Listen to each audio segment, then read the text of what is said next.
ख्याल करना। पहले भी 10 बज चुके हैं और बोरियत से बुरा हाल है। तो मैं आराम से बाहर मजे कर रहे, इधर मैं अंदर आया हूँ, इतना बोर हो रहा हूँ। मैं क्या करूँ, बस ये गेम ही खेल रहा हूँ। पूरा यूट्यूब देख लिया, सब कुछ देख लिया यार, बस बोर हो गया हूँ। क्या करूँ, गेम भी खेल लिया, गेम खेलने में ही मजा नहीं आ रहा। तेरा भाई हमारे साथ आ चुके हैं, कुछ तरीके बता यार, इसको उतारना है। इससे उतारना है ना, लेट भी रहा है, खाने वाने की चीजें भी दी हमने उसको भी, अंदर और भी बहुत चीजें तो बहुत है खाने की, कोई मजा नहीं दे रहे हैं।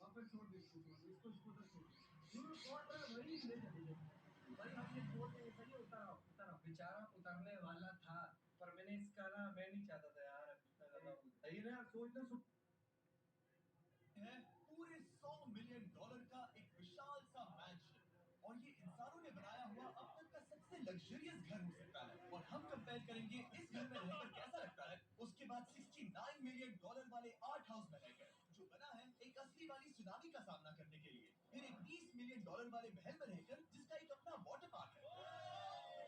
और ऐसा करते करते हम रहकर देखेंगे इस खंडहर से दिखने वाले $1 वाले घर में। वो एक शेड जैसा है, वो सिर्फ $1 का है। इस घर की कीमत $1 क्यों? बस तूफान आने की देर है, ये पूरी तरह पानी में ढह जाएगा। तो $1 लेकर इससे छुटकारा पाना चाहता हूँ। यानी कि ये इन्वेस्टमेंट बिल्कुल ही बेकार है मेरे लिए। हाँ, सही कहा, मैं खरीदूंगा। चलो चले।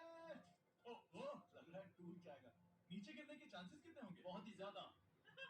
ये घर तो डगमगा रहा है। देखो ये चेयर इस घर में कितने प्यार से रह रही है। यहाँ एक रिक्लाइनर है